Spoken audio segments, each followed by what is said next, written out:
Hi, this is Nate with Keysoft Solutions. On today's Getting Started video, I'm going to cover symbols, arrows, and text objects in AutoStripe for AutoCAD. Now, these aren't the most complex things.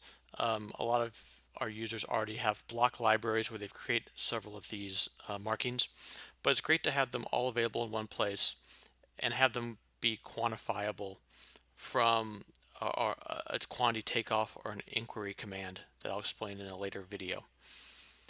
But let's put in a few arrows and odds and ends just to see how these work.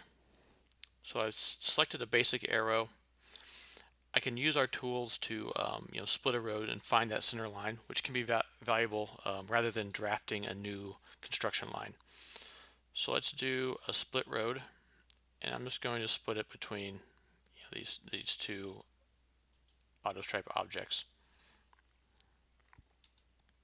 And there, it just found the center for me.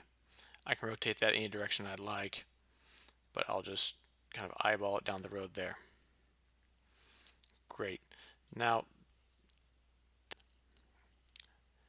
this is a AutoStripe object, so I can double click on it. There's a few things I can change empirically, such as rotation. I can also adjust how and see how these are taken off when we do the takeoff commands. These can be copied using regular AutoCAD commands like copy, and just do several of those like that. Or we can lay them out with some other tools we have in AutoStripe. Let's do a fixed distance. So we want it to be 20 feet away from that point, and it's going to measure, you can tell what direction to measure from, and then pick the rotation of that object.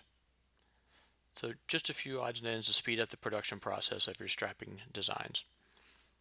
We have a complete set of arrows, narrow and regular width, some pretty complex things too for special situations.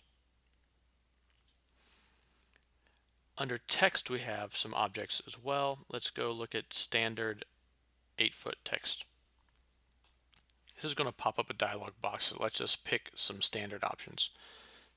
Things like railroad crossings and school zones. Let's do a pedestrian crossing. Let's insert that. Again, I have some options of how to align that with my existing geometry and objects, or I can just click on screen and rotate that as I see fit. I double click on that and I can edit the text even, or click on properties and I can change the height of the text and text spacing.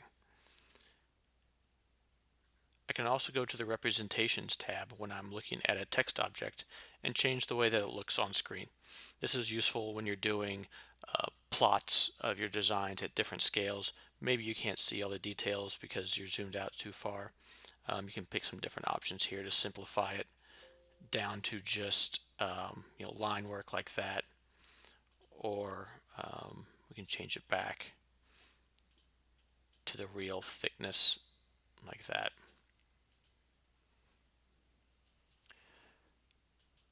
We can also custom type in text, just as we saw with the pedestrian crossing. We can just put in a blank text object and then be prompted to put in anything we like. Great, there we go. And we can shrink and rescale that as we see fit as well with our grips. So those are the basics of working with text objects and arrows. Really simple objects, but having this all in one place alongside your other marking commands really speeds up the process and really helps address revisions and quantity takeoffs at the end of your design. Thanks for watching.